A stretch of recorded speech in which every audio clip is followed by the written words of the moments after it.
Sri Gurubhyo Namaha Harihi Om. Namaste. Welcome to session 77 of the Sundarakandam learning series. We are now in the middle of the 30th Sarga.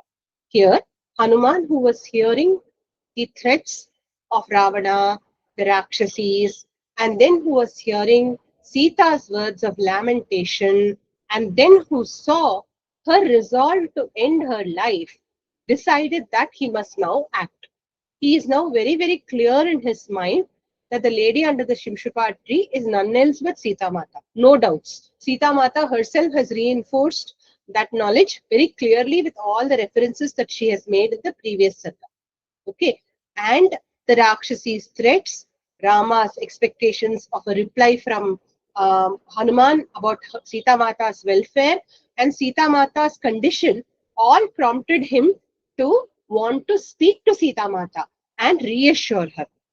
A messenger's work could be done by just going and finding Sita Mata and going back and telling Rama, oh yes, I have found Sita. Yes, she was in Ashokavana. Yes, she was in Lanka under the captivity of Ravana. But a good messenger is one who will not only find his object, but also learn more about the place where he is gone to convey or gone to find the information about, namely Lanka. And also, he would talk to Sita Mata and make sure that she is comfortable and reassured that Rama will come for her. So Hanuman, needless to say, is a very good messenger. So he decides, I must speak to Sita Mata. So that is where we are right now. Okay, he goes to the extent of saying, if I do not carry news of Sita Mata back to Raghava, he may even burn me in his anger. After all, he is known for his righteous anger. So now let us see the next shloka. Yadivotyo jayishyami Yadivotyo jayishyami Sugrivam Ramakaranat Sugrivam Ramakaranat Vyarthamaagamanam tasya Sasainyasya bhavishyati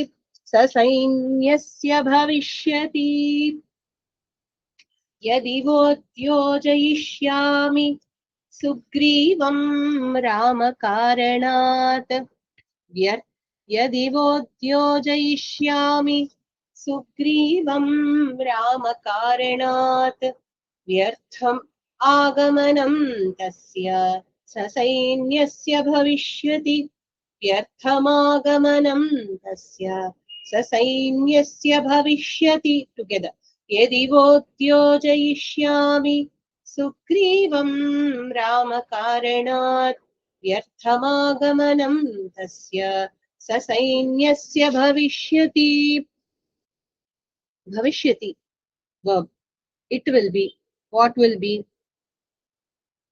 Agamanam Vyartham bhavishyati. The coming of someone will be useless. Please wait, Sarasaji. I'll explain the Anvaya, then you can ask a question. Ramakaranat, for Rama's sake. Bhartaram yadicha udyodayishyami. Bharta. Who is the Bharta of Hanuman? The Bharta of Hanuman, or here Bharta should not be understood like we understand it in Telugu to mean directly husband. Bharta means Lord. Bharam Bahati iti Bharta, one who carries the weight, one who carries your responsibility on his shoulders is your Bharta. So here, who is Hanuman's Bharta? Sugriva. The Lord of the monkeys, who is his master, Bhartaram, Yadicha, if I call, with Udyojishyami, if I motivate him, for what? For Rama's purpose. To do what? Sasainyasya tasya agamanam. Sasainyasya agamanam. To come along with the Sena to Lanka without speaking to Sita Mata. If I go to Rama and tell, yes, I have found Sita, she is in Lanka. And then, not only do I stop there, I talk to Sugriva and say, now is the time to act. Come along with your troops. Let us go to Lanka. Let us go and free Sita Mata. If I make him come along with his troops, Tasya Agamanam, his coming, Vyartham Bhavishyati, will be useless. Why? Sita Mata may take her life if I don't speak to her. Then the very purpose of me coming here will be lost.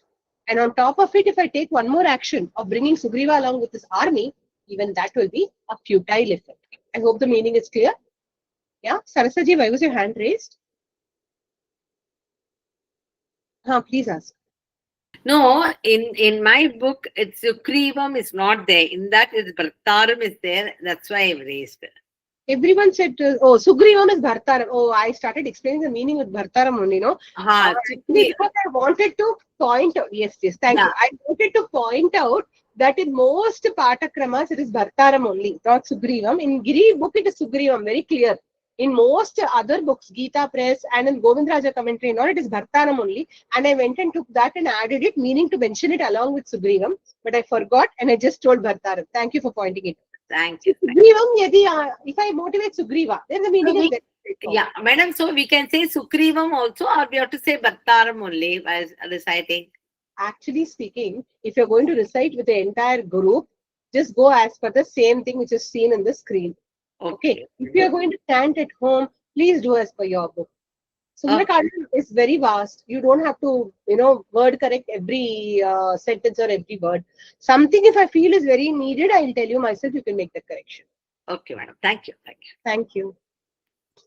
अन्तरं त्वहमासाद्य अन्तरं त्वहमासाद्य राक्षसीनामिह स्थिताः राक्षसीनामिह स्थिताः शनैराश्वासयिष्यामि शनैराश्वासयिष्यामि सन्ताप बहुलामिमां सन्ताप बहुलामिमाम् अन्तरं त्वहमासाद्य राक्षसीनामिह स्थिताः अन्तरं त्वहमासाद्य राक्षसीनामिह स्थिताः शनैराश्वासयिष्यामि सन्ताप बहुलामिमाम् शनैराश्वासयिष्यामि सन्ताप बहुलामिमाम् together अन्तरं त्वहमासाद्य राक्षसीनामिह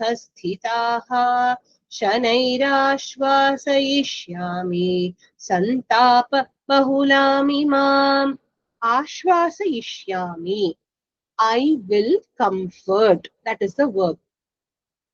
Rit lakara, future tense. I will comfort. Aham, I. Iha sthitaha, being present here. Rakshasinam antaram asadya. Rakshasinam, among the Rakshasis. Antaram, an opportunity or an interlude. Asadya, rather interval, sorry, not interlude, interval. Asadya, having attained. Santapa bahulam imam Sitam. Santapa bahulam, one who is Santapa bahula, one who is deeply distressed. Tapa means distress, bahula means various kinds of distress. Will I see Rama again? Will Ravana really eat me up? Do I really have to lose my life in this place with this person? Is this what has been ordained in fate for me? So many kinds of things trouble her. Santapa bahulam imam Sitam. Sitam is the substitute for imam. Imam means her, Sita. Shanaihi, Shanaihi, slowly, Ashwasishyami, comfort.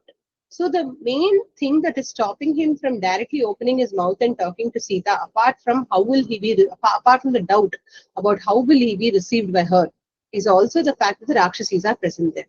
So when the Rakshasis are present there, taking an opportune moment, let me talk to her slowly, Shanaihi, slowly. Because if I talk fast, if I talk in a very authoritative way, if I talk in a way that does not evoke trust in Sita Mata, the very purpose of my talking to her will be lost.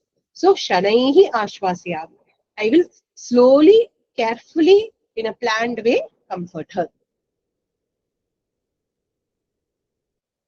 Aham Twatitanuschaiva. Aham Twatitanuschaiva.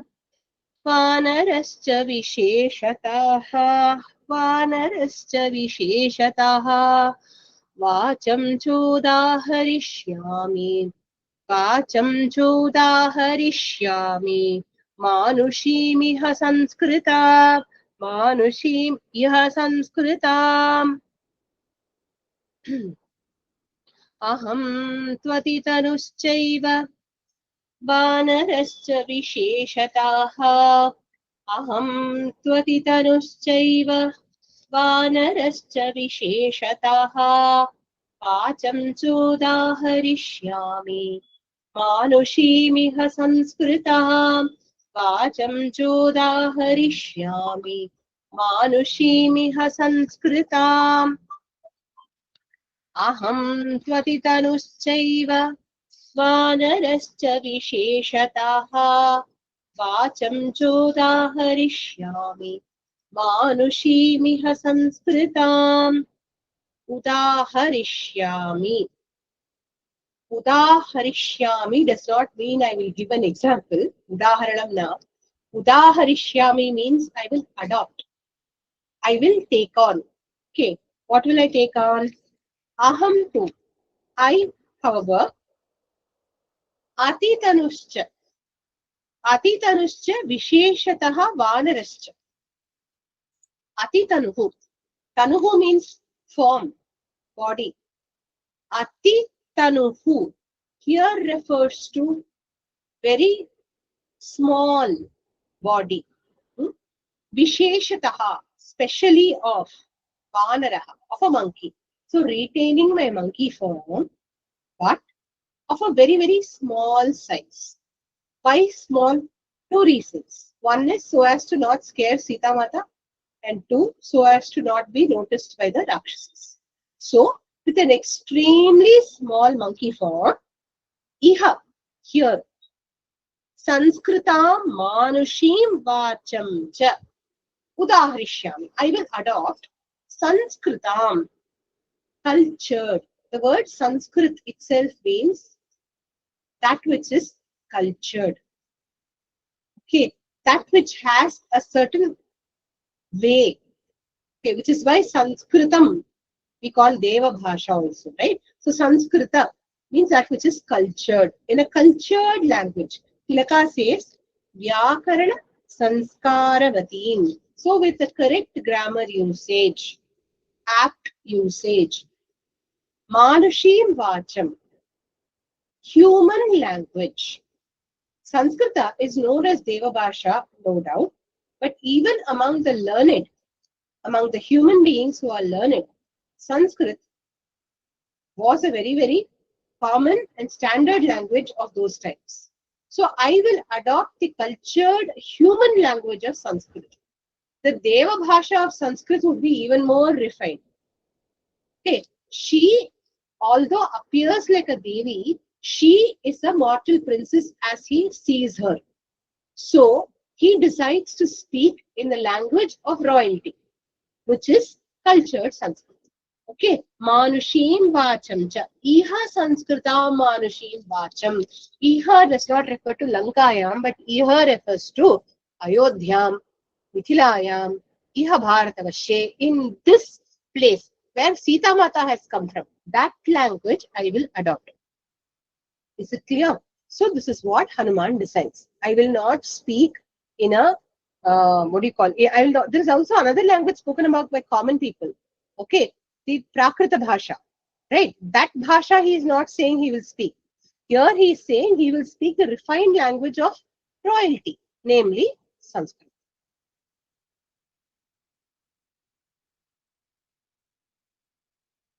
Yadi vacham pradasyami, yadi vacham pradasyami, dvijatiriva sanskritam. Now again doubt assails him. द्विजातिरिव संस्कृताम् रावणं मन्यमानामाम् रावणं मन्यमानामाम् सीता भीता भविष्यति सीता भीता भविष्यति यदि वाचं प्रदास्यामि द्विजातिरिव संस्कृताम् यदि वाचं प्रदास्यामि द्विजातिरिव संस्कृताम् रावणं मन्यमानामाम् सीता भीता भविष्यति रावणं मन्यमानामाम् सीता भीता भविष्यति टुगेदर यदि वाचं प्रदास्यामि द्विजातिरिव संस्कृताम् रावणं मन्यमाना मा सीता भीता भविष्यति. Okay, we will also take the first line of the next shloka and do the anvaya along with it. वानरस्य विशेषेण कथं स्यात् अभिभाषणम्. We learn the shloka fully and then see the anvaya for the first line only. वानरस्य विशेषेण कथं स्यात् अभिभाषणम् अवश्यमेव वक्तव्यम् मानुषं वाक्यमर्थवत् अवश्यमेव वक्तव्यम् मानुषं वाक्यमर्थवत् वानरस्य विशेषेण टुगेदर कथं स्यात् अभिभाषणम् अवश्यमेव वक्तव्यम् मानुषं वाक्यमर्थवत्. Actually, I can split and do the anvaya. Don't bother. Let's do 18. So, bhavishyati is the verb in 18. Bhavishyati will become Sita bhita bhavishyati. Sita will become frightened. What? Why? Dvijatihi iva sanskritam vacham yadi pradasyam. Dvijatihi. One Dvijati refers to a Brahmana. Here specifically a Brahmana. Anyone who has had the Upanayana Samskara can call himself a Dvija. But here the word Dvijatihi refers to a Brahmana. Dvijatihi iva Sanskritam Vacham, cultured language, Yadi Pradasyami, if I will speak. Sita Mam Ravanam Manyamana. Sita Mam, me, Ravanam, Ravana, iti, Manyamana, considering me to be Bhita Bhavishyati, she will be frightened. As we see later, this will anyway happen. Because Hanuman and culture cannot be separated. Hanuman and Vidya cannot be separated. Hanuman and good bearing, good manners, excellent way of speaking, all that cannot be separated. So very easily Sita Mata mistakes him for Ravana. This anyway happens, but this thought goes through Hanuman's mind. If I speak in the cultured language of Sanskrit, what is Sita Mata? Becomes scared, thinking I'm Ravana. Because when Ravana came to abduct her, he came in the form of a Dvija only. He said, come, I give me arms. And therefore, believing him to be a genuine person, she fell prey to his design. So, what if she comes me to be Ravana? Okay, the next shloka, which we've already seen now.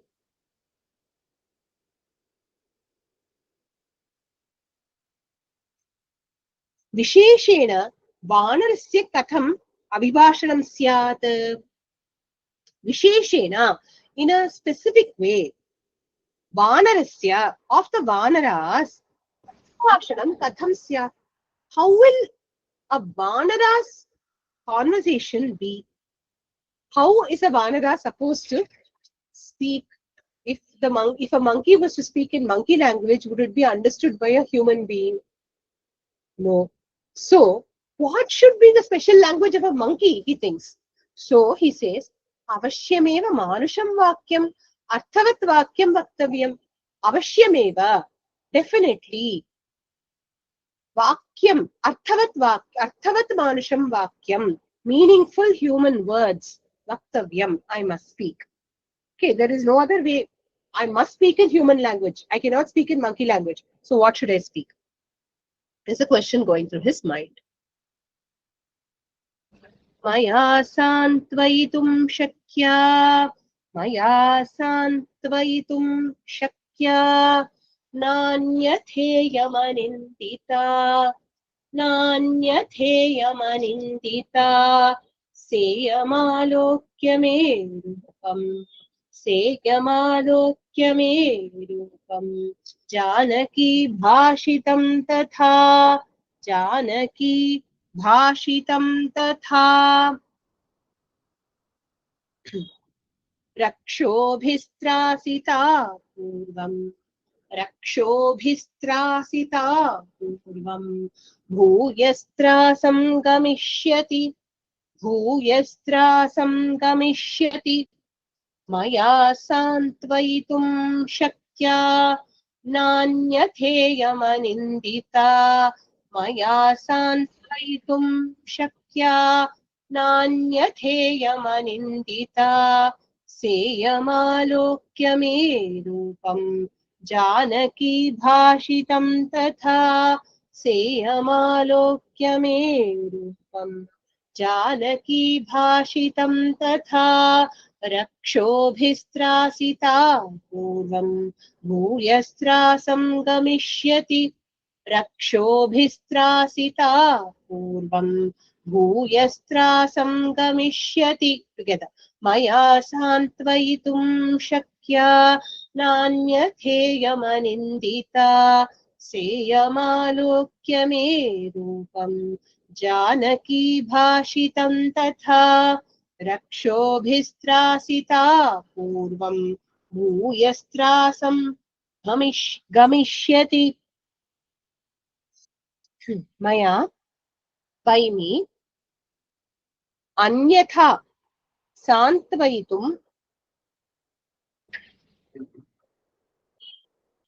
अनिन्दिता सान्त्वयितुं अन्यथा न शक्या by me अन्यथा in some other way maya by me anindita the blameless Sita सान्त्वयितुं to placate to calm her down na shakya is not possible apart from speaking in human language there is no other way for me to comfort Sita Mata okay purvam last line purvam rakshobhi trasitasa purvam earlier rakshobhi by the asuras trasita one who was frightened sa she iyam janaki this janaki me roopam my form tatha bhashitam and my speech alokya having seen bhuyahatrasam gamishyati again she will attain or experience okay first he concludes if I speak language she cannot understand me then he says there is no other way I must speak in human language for her to understand me although if I speak in cultured Sanskrit thinking me to be Ravana, she will get scared. But if I speak in monkey language, she can't understand. Now, if I speak in human language, how do I look? Like a monkey. Me roopam cha bhashitam drishtva. Seeing a monkey talk in cultured human language, she is going to think this is certainly some magical creature. Which magical creature? Ravana only, taking the form of a monkey to fool her yet again. So, bhuyaha trasa bhavishyati. Again, she will experience bhuyaha trasam gamishyati. Again, she will experience fear only.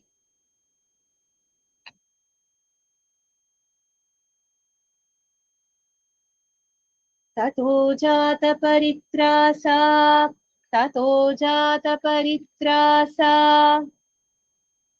शब्दं कुर्यात् मनस्विनी जानमाना मां विशालाक्षी जानमाना मां विशालाक्षी रावणं कामरूपिणम्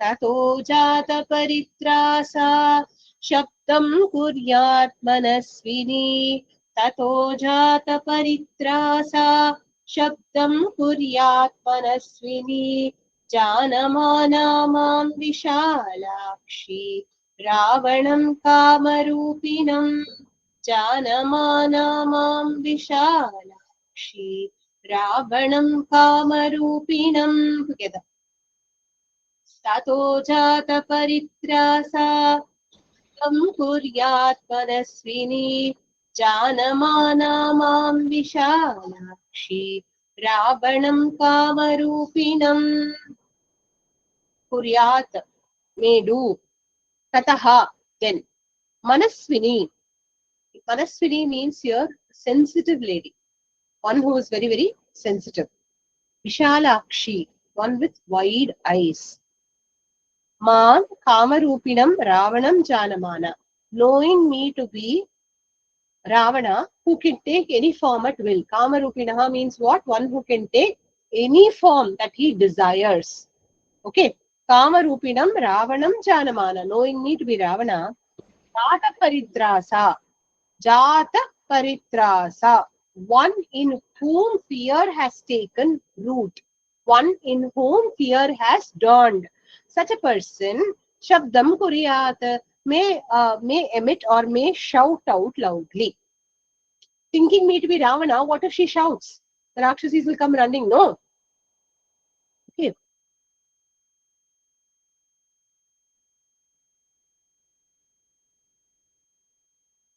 सीतया च कृते शब्दे सीतया च कृते शब्दे सहसा राक्षसी गणः सहसा राक्षसी गणः नानाप्रहरणो घोरः नानाप्रहरणो घोरः समेयादन्तकोपमः समेयादन्तकोपमः सीतया च कृते शब्दे सहसा राक्षसी गणः सीतया च कृते शब्दे सहसा राक्षसी गणः नानाप्रहरणो घोरः समेयादन्तकोपमः नानाप्रहरणो घोरः समेयादन्तकोपमः together सीतया च कृते शब्दे सहसा राक्षसी गणः नानाप्रहरणो घोरः समेयादन्तकोपमः Samayat will gather. Who will gather? Sitaya Shabde Krite. By Sita, if words are or if loud noises are made. Sahasa, quickly. Nana Praharanaha, holding different weapons. Ghoraha, terrible. Antakopamaha. Antakaha refers to Yama. Antakopamaha means comparable to Yama. Rakshasi Ganaha, these Rakshasis will Samayat, will gather. Okay, with their dreadful appearance comparable to Yama, holding multiple weapons in their hands, these Rakshasis will quickly gather there. Samayat. Okay.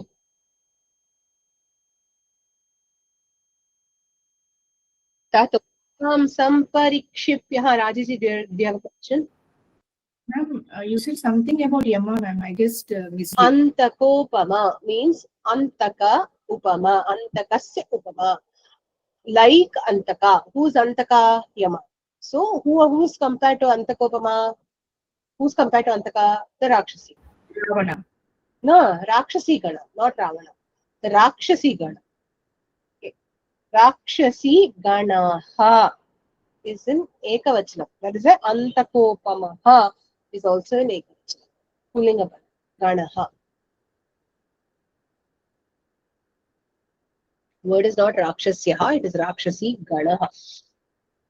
Tato mam samparikshipya Tato mam samparikshipya Sarvato vikritananah Sarvato vikritananah Vadhe cha grahane chaiva Vadhe cha grahane chaiva Kuryoryatnam yatha balam Kuryoryatnam yatha balam Tato mam samparikshipya सर्वतो विकृताननाः ततो मां सम्परिक्षिप्य सर्वतो विकृताननाः वधे च ग्रहणे चैव कुर्योर्यत्नं यथा बलं वधे च ग्रहणे चैव कुर्योर्यत्नं यथा बलं ततो मां सम्परिक्षिप्य सर्वतो विकृताननाः वधे च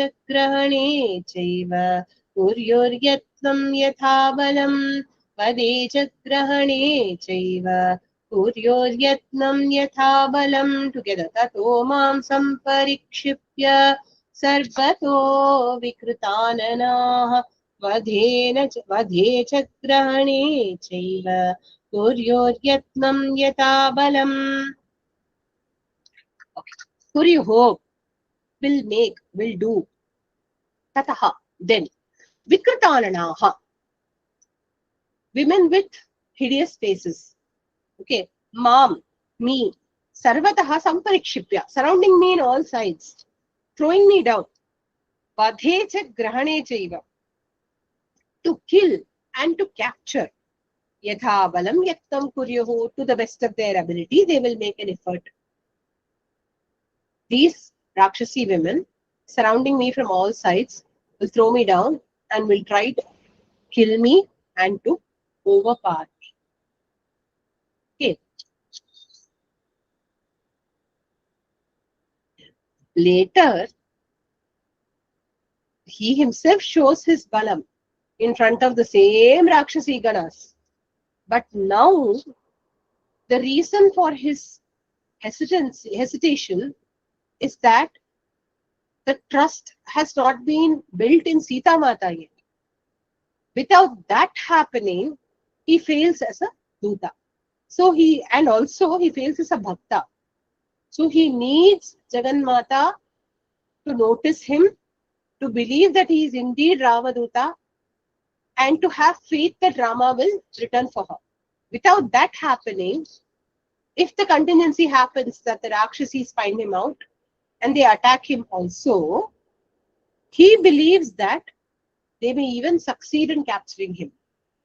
After finding Sita Mata, you will find a different Hanuman.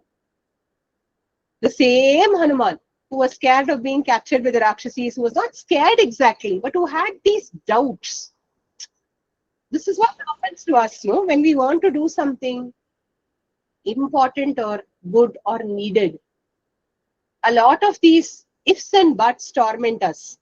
If I do this, if this horrible thing happens, I might as well not do it. If I do this, if this horrible thing happens, how should I handle it? Right? The same confidence which Hanuman shows later, which is inherent in him, is clouded temporarily because he is not yet found Sita, not yet talked to Sita. Okay.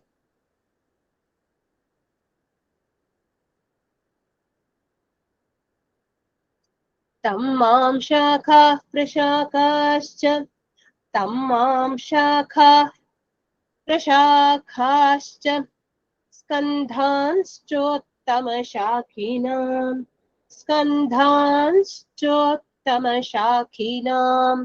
drishtva viparidhavantam, bhaveyur bhayashankitah, bhaveyur bhayashankitah. Tammam shakha prashakascha, skandhanschottama drishtva viparidhavantam, bhaveyur bhayashankitah. Tammam shakha prashakascha, skandhanschottama drishtva viparidhavantam, bhaveyur bhayashankitah. Bhaveyuhu will be Uttama Shakhinam Shakhaha Prashakahascha Skandhanscha Gruhya Viparidhavantam Drishtva Bhayashankitaha Bhaveyuhu. Okay, Uttama Shakhinam. Shakhi means one with Shakha. What is one with Shakha? A tree. Uttama Shakhi therefore refers to the splendid, good, well-grown trees. Okay, Uttama Shakhinam, of such trees. Shakhaha, branches. Prashakhaha cha, side branches, smaller branches. And Skandhaha cha, skandha of a tree is the trunk of a tree. Skandhans cha, grihya, holding. Viparidhavantam, one who is running away. Who is running away from them? Sita Mata makes a loud noise. Rakshasis come quickly. Hanuman starts to run away. Seeing him run away quickly, holding and moving from branch to branch of these large trees, Bhayashankitaha, filled with both fear and doubt. Bhaveyuhu, they will become. Why? Nobody can enter Ashokavana without Ravana's permission. How did this monkey enter here? This cannot be an ordinary monkey. It must be a Kamarupi, which means some divine being, sent by Indra, sent by Lord Vishnu, sent by somebody else, and therefore dangerous. This doubt will be instilled in the minds of the Rakshasis. Hanuman does not want that. Why? He is not ready to declare himself yet. Okay, that is why he doesn't want it. मम रूपं च सम्प्रेक्ष्य वने विचरतो महत् राक्षस्यो भयवित्रस्ता भवेयुर्विकृताननाः मम रूपं च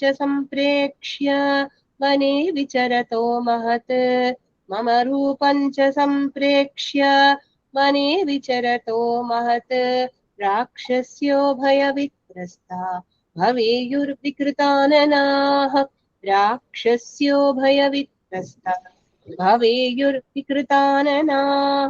Together. मम रूपं च सम्प्रेक्ष्य वने विचरतो महत् राक्षस्यो भयवित्रस्ता भवेयुर्विकृताननाः Bhaveyu will be Vikrutananaha Rakshasyaha, the ones with hideous forms, faces. Vane Vicharataha Mama Mahatrupam. My massive form as it roams around in the forest.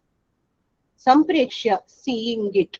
See, it's easier for a large monkey to jump from branch to branch and make his escape than a small monkey. A small monkey can leap a shorter distance than a large monkey. So if Hanuman was to run away, he will take a larger form suddenly and run away. Seeing this, they will become even more bhayavitrastaha, being filled with fear. Sampreksha, seeing this, filled with fear, bhaveyu, these Rakshasis will become more fearful, seeing me run away with a massive form.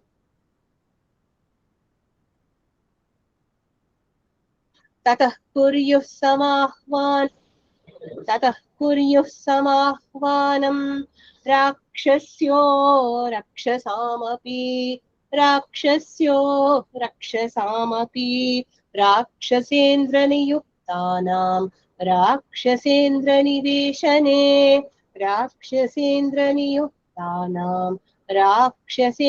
niveshane tatah kuryuh samahvanam rakshasyo rakshasamapi rakshasendra niyuktanam rakshasendra niveshane. Once more. Tatah kuryuh samahvanam rakshasyo rakshasamapi rakshasendra niyuktanam rakshasendra niveshane. Kuryuhu will do. What may they do? Tataha, then Rakshasyaha, these Rakshasis who see me running away. Rakshasendra niveshane. Rakshasendra means Ravana. Niveshana means palace. Niveshane, in the palace of Ravana. Rakshasendra niyuktanam, those who have been engaged there by Ravana. To do what? To guard the palace. Those Rakshasam api, of those male asuras also. Samahvanam, calling and drawing their attention. Kuryuhu, they may. Because they are gripped by fear at the sight of Hanuman running away, they will call for reinforcements. From where? From Ravana's palace, where there will be conveniently stationed male Rakshasas who are there placed by Ravana to guard the palace. So they will come running quickly and to hearing the call of the Rakshasis. Now they will not come just like that, they will come with all weapons. Teshula Shakti Nistrimshat Vividha Yudhapanayaha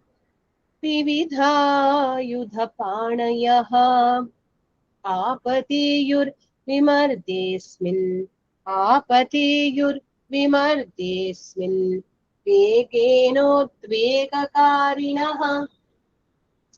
Vegenodvegakarinah Teshula Shakti Nistrimsha विविधायुधपाणयः ते शूलशक्तिनिस्त्रिंश विविधायुधपाणयः आपतेयुर्विमर्देऽस्मिन् वेगेनोद्वेगकारिणः आपतेयुर्विमर्देऽस्मिन् वेगेनोद्वेगकारिणः together ते शूलशक्तिनिस्त्रिंश विविधायुधपाणयः आपतेयुर्विमर्देऽस्मिन् वेगेनोद्वेगकारिणः आपतेयुः verb. They will collect here or they will come here. Te refers to the Rakshasa gods. Tasmin bimarde. See, the moment they come running, there will be a vimarda. Vimarda means a skirmish or a fight. In that fight, Shula Shakti Nistrimsha Vividha Ayudhapanayah, holding Shula, trident, spear, swords, many other weapons in their hands. Udvega Karanat, due to their own Udvega, due to their own fear. Vegena Apatihu, they will also come quickly and collect here. And there will be a fight.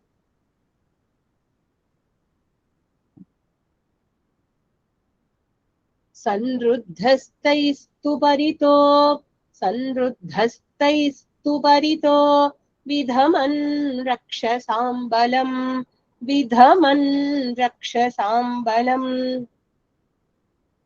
शक्नुयां न तु सम्प्राप्तुं परं पारं महोदधेः संरुद्धस्तैस्तु परितो विधमन् रक्षसाम्बलम्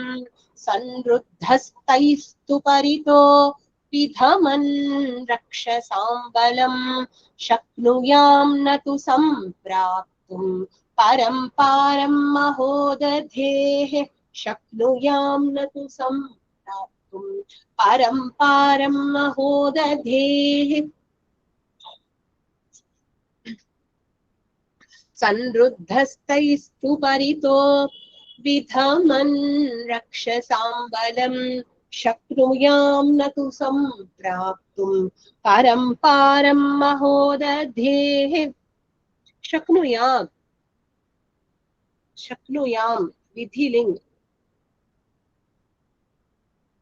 न शक्नुयां I may not be able to. What will I not be able to? Hanuman says Taihi paritaha. Taihi, by them. Paritaha, one who is surrounded. Sanruddhaha, one who is controlled or hemmed in.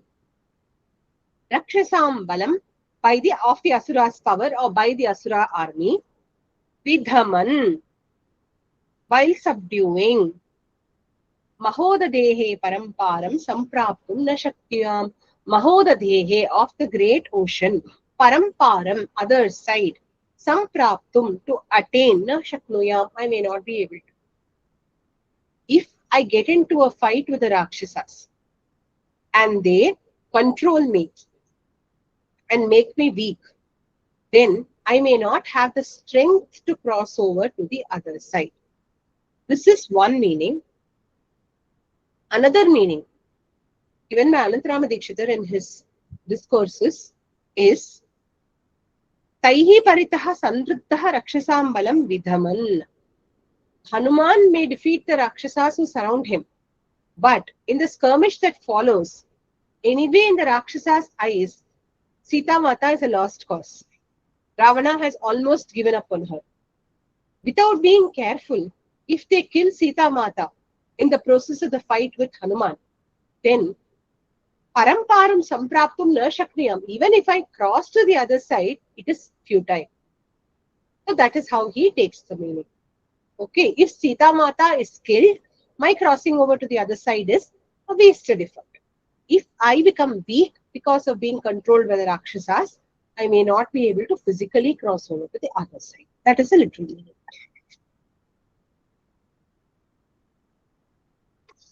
Mam va grishniyuraplutya.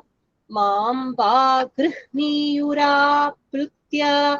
Bahava shighrakarinaha. Bahava shighrakarinaha. Syadiyam cha grihita. Syadiyam cha grihita. Mama cha grahanam bhavet. मम च ग्रहणं भवेत् मां वा गृह्णीयुराप्लुत्य बहवः शीघ्रकारिणः मां वा गृह्णीयुराप्लुत्य बहवः शीघ्रकारिणः स्यादियं च गृहीता मम च ग्रहणं भवेत् स्यादियं च गृहीता मम च ग्रहणं भवेत् मां वा गृह्णीयुराप्लुत्य बहवः शीघ्रकारिणः स्यादियं च गृहीता मम च ग्रहणं भवेत् मम ग्रहणं भवेत् my arrest may happen shighrakarinaha means those who act quickly. Who are they? Rakshasas. They act before they think. Okay, without thinking, if they come and quickly attack. Bahavaha, many of them. Aplutyamam gridiyuhu. Say I'm jumping into the sky. Aplutyamam. Say I'm leaping into the sky, trying to, after all, I was capable of crossing over the entire ocean. If I leap high enough, thinking I may be able to escape from the Rakshasas, they may catch me, grin me, ba, or else. Iyancha, this lady, agrihita syat. As I run away, she will be an agrihita. What does that mean? Artham, agrihita. Artham means what? Here, artham means message. Message of Rama coming for her. Agrihita, one who has not received the message. So, the other end of his Bhutakaryam will be left incomplete. He will not have been able to reassure Sita Mata. Without getting her reassurance, she may be Mama Grahanam cha bhavet. Maybe my capture or my injury may also happen. Okay. So my purpose will be lost. I will not be able to go back to Rama and convey that I have seen Sita. I would not have been able to reassure Sita Mata that Rama is coming for her. So it would be lost. Himsabhiruchayo himsyuhu. Himsabhiruchayo himsyuhu. Imam va janakatmajam. Imam va janakatmajam. Vipannam syat tatah karyam. Vipannam syat tatah karyam. Ramasugrivayoridam. Ramasugrivayoridam. Himsabhiruchayo himsyuhu. Imam va janakatmajam. Himsabhiruchayo himsyuhu. Imam va janakatmajam. Vipannam syat tatah karyam. Ramasugrivayoridam. Vipannam syat tatah karyam. Ramasugrivayoridam. Together. Himsabhiruchayo himsyur. Imam va janakatmajam. Vipannam syat tatah karyam. Ramasugrivayoridam. Syat will be va or else. Himsabhiruchayaha imam. Who are himsabhiruchayaha? Those who desire himsa. Abhiruchayaha. Who are those who desire himsa? The Rakshasas.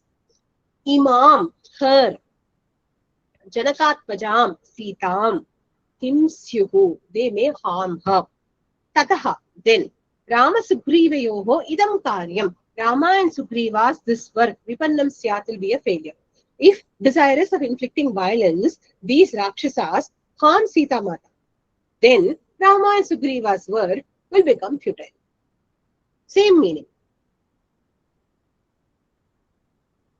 उद्देशेनष्टमार्गेऽस्मिन् राक्षसैः परिवारिते सागरेण परिक्षिप्ते गुप्ते वसति जानकी उद्देशेनष्टमार्गेऽस्मिन् राक्षसैः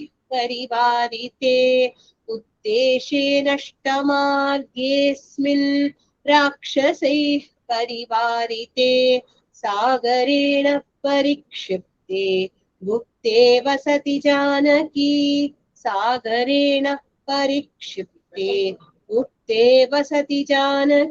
together. उद्देशेनष्टमार्गेऽस्मिन् राक्षसैः परिवारिते सागरेण परिक्षिप्ते गुप्ते वसति Janaki. Vasati, stay, she stays. Janaki, Sita Mata. Nashtamarge Rakshasaihi Parivarite. Nashtamarge,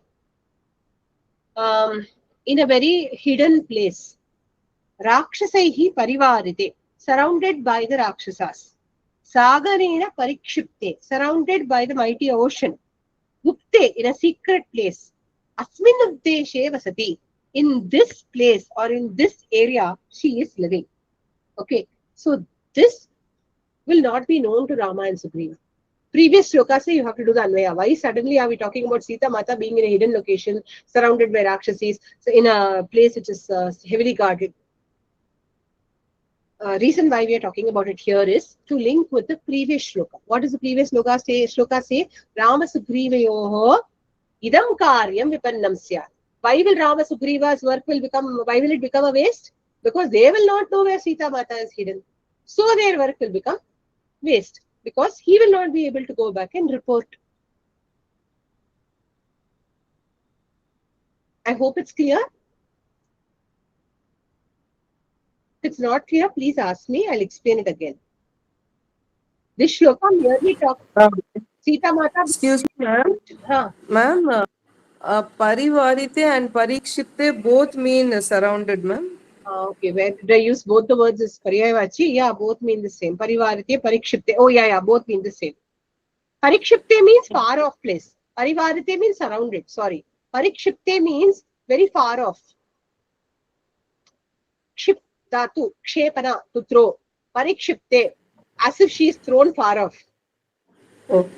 Okay. Thank you, ma'am. When you want to unmute, use the raise hand option. Don't yes, ma'am. Sorry. Yes. No problem. No need to apologize. Just know the rules. That's all. Okay. So meaning is clear, no? This shloka only talks about Sita Mata's Gupta location. Why? To say that she is in this location will not be known to Rama and Sugriva if I don't return. And therefore, their work will be lost. Okay, their karyam will not be met. I hope it's clear. Vishaste va grihite va rakshobhir mai sayyuge nanyam pashyami ramasya sahagyam karya sadhane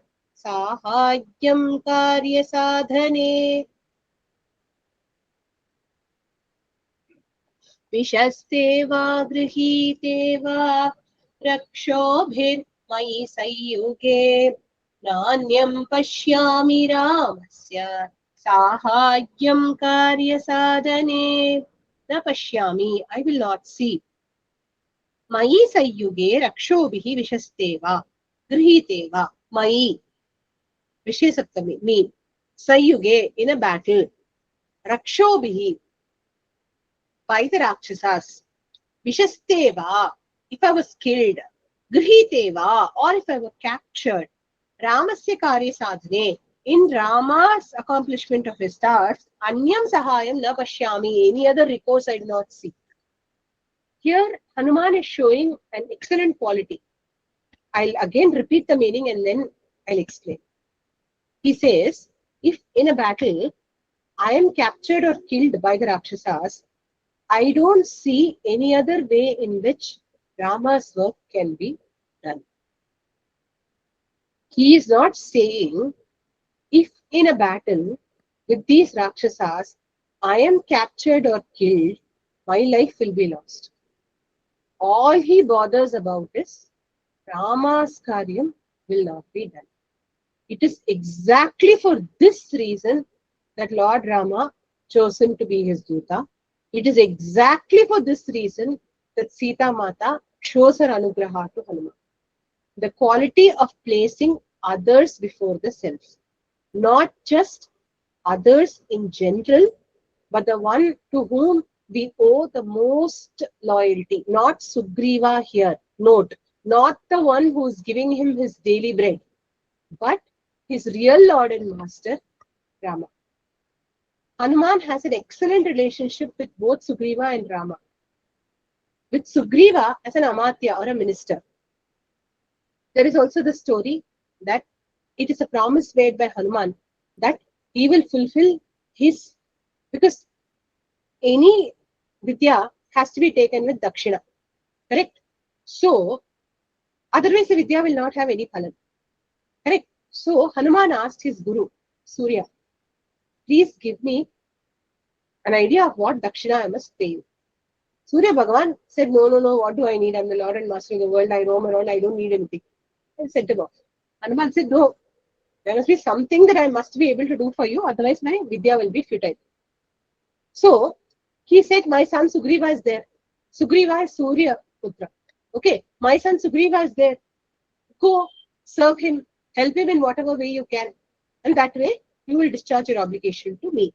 Because it is commonly known that the debt owed to the father can be paid to the son. Okay, debt owed to Surya Bhagavan, paid by Hanuman to Sugriva. So, the relationship between that of Hanuman and Sugriva is Lord and Master and servant, debtor and dettee. Whereas between Rama and Hanuman, there is no contractual obligation. Bhagavan, Bhakta. That obligation, there is no obligation. That relationship is therefore the most Sreshta in Hanuman's mind. Here he doesn't say there is no other upaya for doing Sugriva's karyam. He is not thinking like a servant. He is only thinking like a bhakta. Rama karyasya anya upayam na pashye. I am not able to see the pashyami. I am not able to see any other way in which Rama's work can be done. Because for him Rama is pradhana, he becomes pradhana to Sita, as we will see later. Okay, so that is what I wanted to underline here. And here, I hope the meaning is clear to everyone.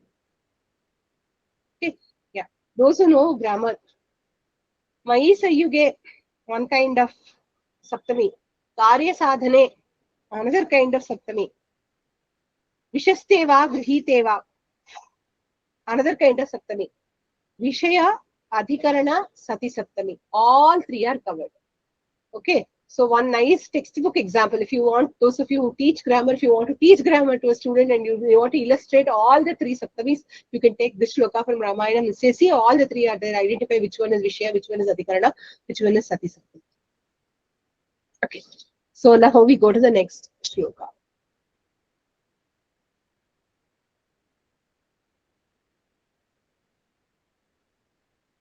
Vimrishanscha na pashyami. Vimrishanscha na pashyami.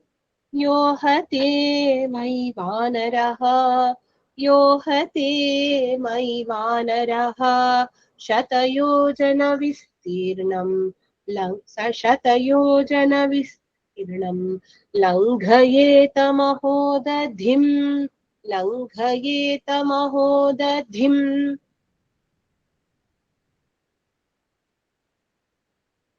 Vimrishanscha na pashyami. Yohate mai vanaraha. Vimrishanscha na pashyami.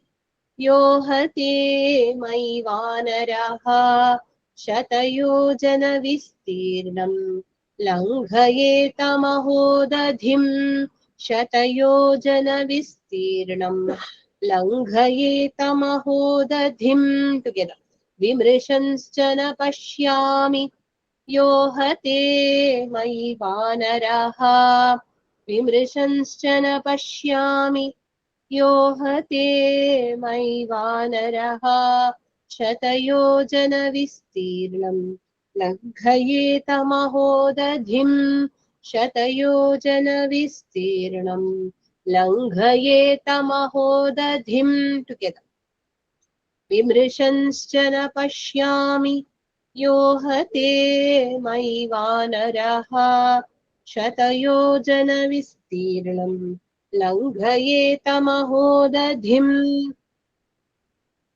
न पश्यामि. I do not see. Mayi hate. If I am killed. Yaha vanaraha. Which monkey? Shatayojana vistirnam mahodadhim langayet. Can jump over this 100 yojana, like wide ocean. Vimrishancha. Even as I am reflecting deeply. Na pashyami. I do not see. I do not see any monkey who is capable of jumping over these 100 yojanas.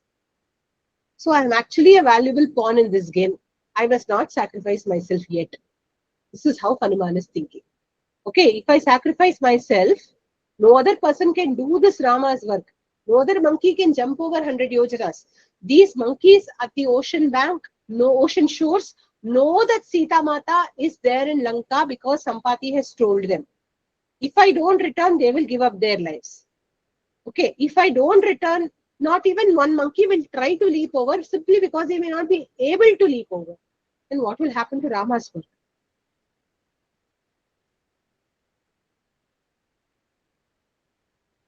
Kamam hantum samarthosmi. Kamam hantum samarthosmi. Sahasranyapi rakshasam. Sahasranyapi rakshasam.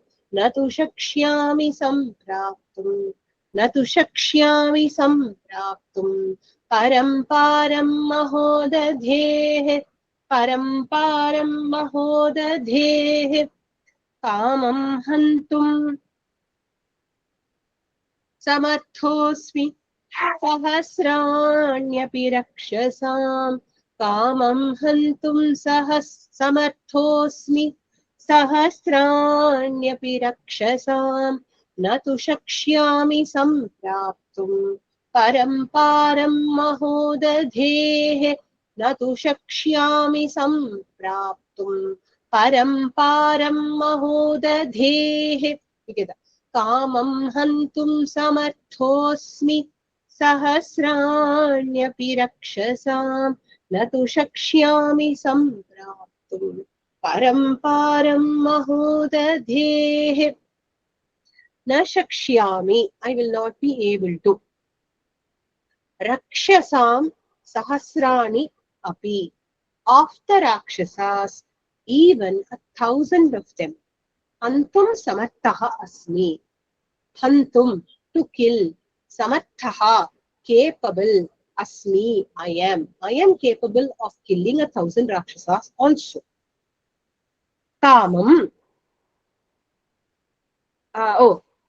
Kamam hantum. Okay, as I desire, I am capable of killing these Rakshasas.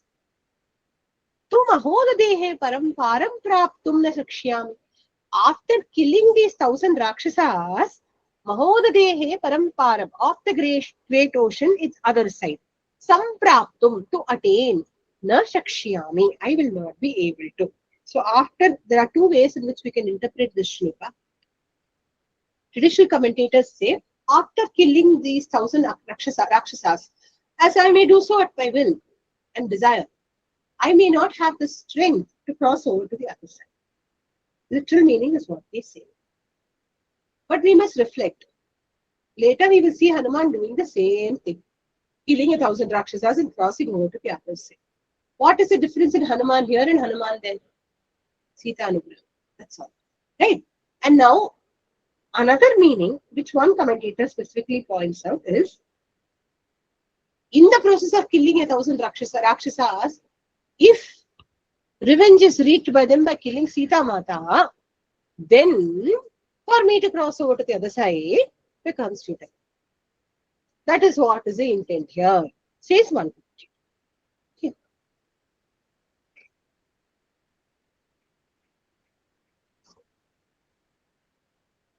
असत्यानि च युद्धानि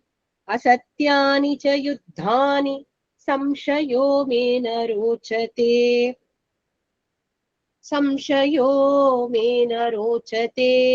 कश्चनिस्संशयं संशयं कार्यं कुर्यात् प्राज्ञः स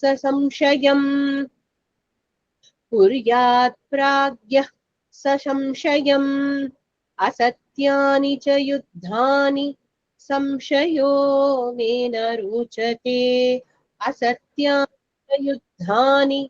संशयो मे न रोचते कश्चनिस्संशयं कार्यं कुर्यात् प्राज्ञः स संशयम् कश्चनिस्संशयं कार्यं कुर्यात् प्राज्ञः स संशयम् together. असत्यानि च युद्धानि संशयो मे न रोचते कश्चनिस्संशयं कार्यं कुर्यात् प्राज्ञः स संशयम् कुर्यात् will take up युद्धानि असत्यानि च संशयः मे न रोचते. Okay. कः प्राज्ञः निस्संशयं कार्यं स संशयं कुर्यात्. Okay. So what is he talking about here? युद्धानि असत्यानि च संशयः मे न रोचते. I do not like. मे न रोचते. It is not desirable to me. What is not desirable to me? Asatyani yuddhani च संशयः. Engaging in futile battles. This battle will not lead me anywhere. Plus, samshayah. There is a doubt about the outcome of this battle. Such a battle, I do not like. It does not please me to undertake. It does not please me to undertake a futile battle with the Rakshasas who will come and surround me. Because, one, it doesn't lead me anywhere. Two, the outcome is unpredictable. Okay. Taha pragyaha. Which thinking person? Nissamshayam karyam sasamshayam kuryat. When there is a possibility to do a work in a doubtless way, without any risks or without any doubts, not risks, I would say without any uncertainties or any doubts if you can do a work, why would you take on a work that has an uncertain outcome? So he is talking about balancing probabilities. We all do that, right? When we do any action, don't we chalk out the probabilities of success and failure and then decide, yes, this action should be done at this time now. For example, if you want to invest in a property, what do? You look at your finances. You look at what loan you want to take. You look at your earning potential over the next few years and then decide, this makes sense for me to do now. And you invest exactly as you think is right in such a way that you are comfortable with the uncertainty involved. No doubt there is uncertainty, but the uncertainty has to be palatable to you. It has to be managed by you. Correct? Hanuman is exactly talking about that. Instead of fighting in this uncertain battle, if I can get my work done in such a way that without these kind of unnecessary skirmishes, my work is accomplished, I will be better off. So which thinking person will take on unnecessary risks? Okay, is all that he is saying here. Is it clear, the meaning?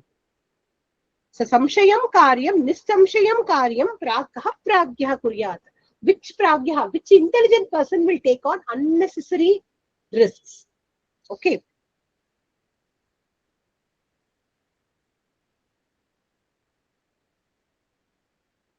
Pranatyagascha vaidehyo bhaved anabhibhashane esha dosho mahan hisyat mama sita bhibhashane esha dosho mahan hisyat mama sita bhibhashane. Prana together. Pranatyagashcha vaidehyo bhavet anabhibhashane. Si esha dosho mahan hisyat mama sita bhibhashane. Again. Pranatyagashcha vaidehyo bhavet anabhibhashane. एष दोषो महान् हि स्यात् मम सीताभिभाषणे. Harika ji, Pathabeda, is it? Ma'am, it is it Vaidehyo or Vaidehya?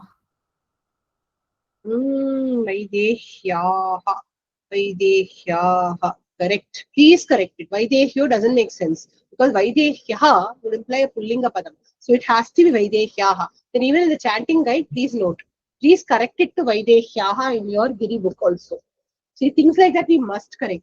Pranatyagashcha Vaidehya. Thank you. I didn't even look at the meaning. I just started chanting. Thank you for pointing out. One second. I will change it in my book also. We'll chant it once more as Vaidehyaha.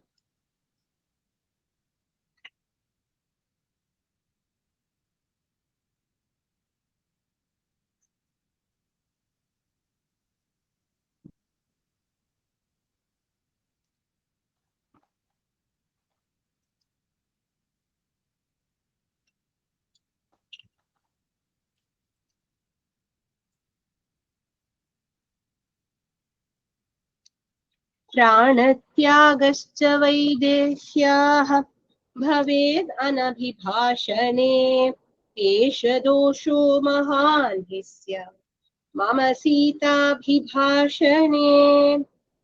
So, what does he say here? Anabhibhashane vaidehyaha pranatyagaha cha bhavet. If I do not talk to her, anabhibhashane, if I do not speak to her, vaidehyaha of Sita Mata, pranatyagaha bhavet. She may give up her life if I don't talk to her. Sitabhibhashane mama yeshaha mahan doshah syat. However, if I talk to her also by speaking in human language and manage to frighten Sita Mata, calling the Rakshasis and the Rakshasas upon me, then even then, Eshaha Mahan Doshah Syat, there can still be a great drawback in it. So he's caught in the horns of a dilemma again. If I don't speak, she will give up her life. If I speak in human language, it might still result in a big problem. So, and if Ravana also knows about it and he comes into the fray, my chances of going back to Rama are very slim indeed. So, what should I do? So, today's class, we will leave Hanuman in the horns of this dilemma and we will see what he decides in the next class.